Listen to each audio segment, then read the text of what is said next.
keberkahan bagi kita semua. Amin.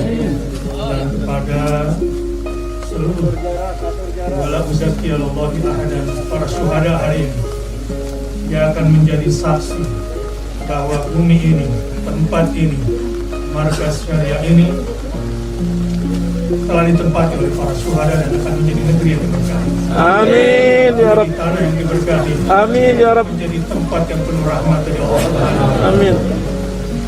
Alhamdulillah. Alhamdulillahilladzi hadana li hadza wa ma kunna linahtadiya laula an hadana Allah. Asyhadu an la ilaha illallah wa asyhadu anna Muhammadar Rasulullah. Allahumma shalli wa sallim wa barik ala nabiyyina Muhammad wa ala alihi wa sahbihi wa barik. Kabar Harian mengabarkan.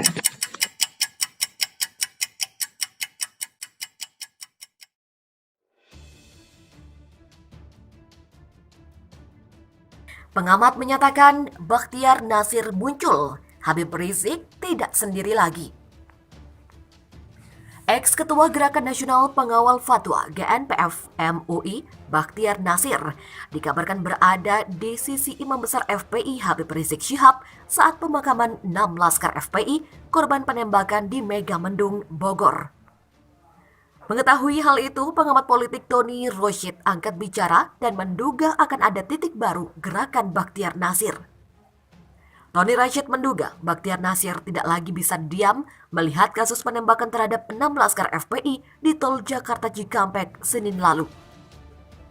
Oleh sebab itu, Bakhtiar Nasir diduga akan keluar kembali menunjukkan tajinya di depan publik bersama Habib Rizik. Habib Rizik Syihab tidak sendiri lagi. Ketidakadilan menyatukan kembali pendiri FPI ini dengan UBN atau Ustadz Bakhtiar Nasir. Bersama-sama memperjuangkan hak jenazah untuk mewariskan keadilan bagi rakyat Indonesia. Demikian kata Tony Rosyid dalam tulisannya dikutip dari Hops.id. Dalam kasus kontroversial ini, Tony Rosyid mengharapkan terungkapnya kebenaran dan tegaknya kembali keadilan. Pasalnya, menurut dia, adanya 6 laskar FPI meninggal dunia memacu publik untuk ramai mencari kebenaran dan keadilan. Secara pribadi, Tony Rosyid mendesak agar dibentuk tim pencari fakta untuk mengungkap kebenaran atas fenomena penembakan 6 laskar FPI tersebut. Bukan tanpa sebab, tim pencari fakta diperlukan untuk menjawab semua keraguan publik atas penyidikan aparat penegak hukum. Lebih lanjut, Tony Rosyid menilai munculnya Bakhtiar Nasir sejatinya didorong oleh keinginan memastikan proses hukum yang adil untuk kasus penembakan 6 laskar FPI.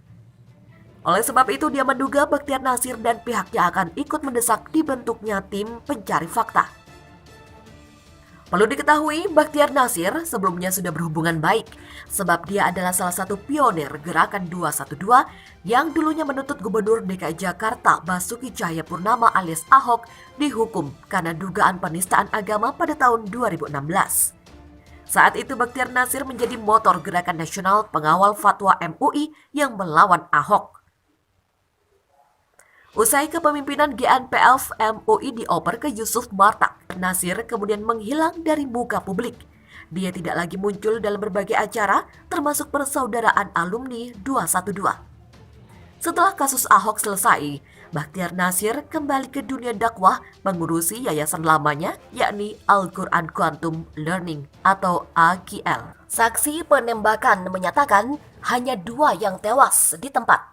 4 orang lagi masih hidup dibawa pergi entah kemana.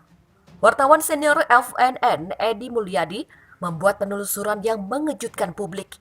Ia mendatangi lokasi penembakan Laskar Pengawal Habib Rizik Syihab atau HRS di Jalan Tol Jakarta Cikampek, tepatnya di KM 50. Edi Mulyadi mewawancarai beberapa saksi mata yang melihat langsung insiden penembakan pengawal HRS di KM 50. Kepada Edi Mulyadi, saksi mengatakan bahwa tidak ada baku tembak di KM 50. Saksi hanya mendengar 2 kali suara tembakan yang dilakukan oleh aparat. Saksi juga menegaskan bahwa Laskar FPI yang mengawal HRS dan keluarganya tidak membawa senjata api. Namun dia tidak bisa memastikan apakah Laskar FPI membawa senjata tajam seperti samurai. Saksi menjelaskan bahwa saat kejadian pada malam itu, dia sedang menunggu di toilet. Ia melihat belasan mobil mengepung salah satu mobil yang diduga milik Laskar FPI. Dari belasan mobil itu, 3 diantaranya merupakan mobil patroli kepolisian. Menurut Edi, saksi melihat kejadian itu dari jarak sekitar 8 meter. Warga di lokasi diusir dan tidak boleh mendekat. Berdasarkan keterangan saksi mata, menurut Edi, polisi menembak Laskar FPI dengan menggunakan senjata laras panjang. Dia melihat 2 orang langsung tewas di tempat.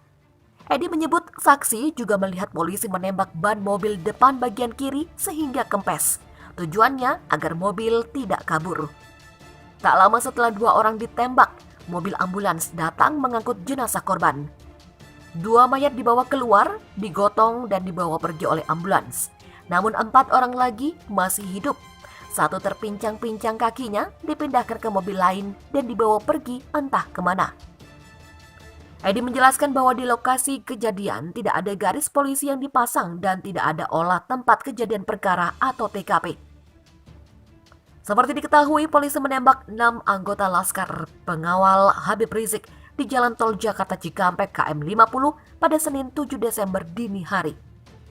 Polisi menjelaskan tindakan tegas itu terpaksa dilakukan lantaran mereka ditodong senjata tajam dan senjata api oleh Laskar FPI. Polisi menyebut saat kejadian ada 10 anggota Laskar FPI. 6 ditembak karena dinilai membahayakan keselamatan polisi, sementara 4 lainnya melarikan diri. Anggota yang terancam keselamatan jiwanya karena diserang kemudian melakukan tindakan tegas dan terukur sehingga terhadap kelompok yang diduga pengikut MRS yang berjumlah 10 orang meninggal sebanyak 6 orang.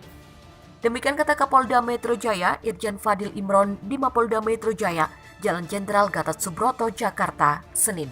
Keluarga Laskar FPI menyatakan 3 luka tembak di dada, punggung robek seperti bekas diseret. Pihak keluarga mengungkapkan kondisi jenazah Muhammad Suci Qaddafi Putra, salah seorang pengawal Imam Besar FPI Habib Rizik Syihab yang meninggal dunia saat baku tembak dengan polisi di Tol Jakarta Cikampek KM 50. Kakak Qaddafi, Anandra, menuturkan terdapat 3 luka tembak di bagian dada sang adik. Luka seperti bekas terseret juga ditemukan di punggung serta lebam di kening Qaddafi. Menurut penuturan sang ayah yang memandikan jenazah, kata Anandra, luka tembak pada dada Qaddafi layaknya dieksekusi dari jarak dekat. Bahkan menurutnya, luka tersebut tak berhenti mengeluarkan darah meski jenazah Qaddafi telah dikafani dan siap dikebumikan. Meski begitu, ia mengakui wajah sang adik terlihat bersih tanpa adanya luka lebam seperti habis dipukul. Sebelumnya, Polda Metro Jaya menembak mati 6 pengawal Rizik Syihab lantaran melakukan penyerangan dengan senjata api terhadap petugas yang tengah melakukan penyelidikan terhadap isu pengerahan massa pada Senin 7 Desember dini hari. Fadil menjelaskan, kejadian itu terjadi pada Senin dini hari sekitar pukul 00.30 waktu Indonesia Barat di Jalan Tol Jakarta Cikampek KM 50. Kejadian berawal saat petugas menyelidiki informasi soal pengerahan massa saat dilakukan pemeriksaan terhadap Rizik di Mapolda Metro Jaya. Ketiga anggota Polda Metro Jaya mengikuti kendaraan yang diduga adalah pengikut MRS. Kendaraan petugas dipepet, kemudian diserang dengan menggunakan senjata api dan senjata tajam. Fadil mengatakan ada 10 orang yang melakukan penyerangan. Namun setelah 6 rekannya ambruk, 4 orang melarikan diri. Tidak ada korban jiwa maupun luka dari pihak kepolisian, hanya ada kerugian materi dari sebuah kendaraan rusak karena dipepet, serta terkena tembakan dari kelompok yang melakukan penyerangan. Polisi masih melakukan penyelidikan terhadap kasus tersebut dan melakukan pengejaran terhadap pelaku yang melarikan diri. Pihak FPI mengungkapkan ke-6 anggotanya yang meninggal dunia itu antara lain Faiz Ahmad Syukur, 22 tahun, Andi Oktiawan, 33 tahun, M. Reza, 20 tahun, Muhammad Suci Qaddafi Putra, 21 tahun, Lutfi Hakim, 24 tahun, dan Ahmad Sofyan, 26 tahun. Pengamat, Bahtiar Nasir muncul, Habib Rizik tidak sendiri lagi. Ex-Ketua Gerakan Nasional Pengawal Fatwa atau GNPF MUI, Bahtiar Nasir dikabarkan berada di sisi Imam Besar FPI Habib Rizik Syihab saat pemakaman 6 laskar FPI korban penembakan di Megamendung, Bogor, Rabu 9 Desember 2020. Mengetahui hal itu, pengamat politik Tony Rashid angkat bicara dan menduga akan ada titik baru gerakan Bahtiar Nasir. Tony Rashid menduga Bahtiar Nasir tidak lagi bisa diam melihat kasus penembakan terhadap 6 laskar FPI di Tol Jakarta Cikampek pada 7 Desember 2020 lalu. Oleh sebab itu, Bahtiar Nasir diduga akan keluar kembali menunjukkan tajinya di depan publik bersama Habib Rizik. HRS Habib Rizik Syihab tak sendiri lagi. Ketidakadilan menyatukan kembali pendirian FPI ini dengan UBN, Ustadz Bahtiar Nasir, bersama-sama memperjuangkan hak jenazah untuk mewariskan keadilan bagi rakyat Indonesia, kata Tony Rashid dalam tulisannya, seperti dikutip Hops.id, jaringan suara.com pada Kamis 10 Desember 2020. Dalam kasus kontroversial ini, Tony Rashid mengerapkan terungkapnya kebenaran dan tegaknya kembali keadilan. Pasalnya menurut dia, adanya 6 laskar FPI meninggal dunia memacu publik untuk ramai mencari kebenaran dan keadilan. Secara pribadi, Tony Rashid mendesak agar dibentuk tim pencari fakta untuk mengungkap kebenaran atas fenomena penembakan 6 laskar FPI tersebut. Bukan tanpa sebab, tim pencari fakta diperlukan untuk menjawab semua keraguan publik atas penyidikan aparat penegak hukum. Lebih lanjut, Tony Rashid menilai munculnya Bahtiar Nasir sejatinya didorong oleh keinginan memastikan proses hukum yang adil untuk kasus penembakan 6 laskar FPI. Oleh sebab itu, dia menduga Bahtiar Nasir dan pihaknya akan ikut mendesak dibentuknya tim pencari fakta. UBM dengan semua jejaring sosialnya akan ikut terlibat untuk mendesak dibentuknya TPF agar kasus penembakan ini bisa dituntaskan melalui proses hukum yang seadil-adilnya. Jelas Tony Rashid. Perlu diketahui Bahtiar Nasir sebelumnya sudah berhubungan baik, sebab dia adalah salah satu pionir gerakan 212 yang menuntut Gubernur DKI Jakarta, Basuki Cahayapurnama alias Ahok dihukum karena dugaan penistaan agama pada 2016.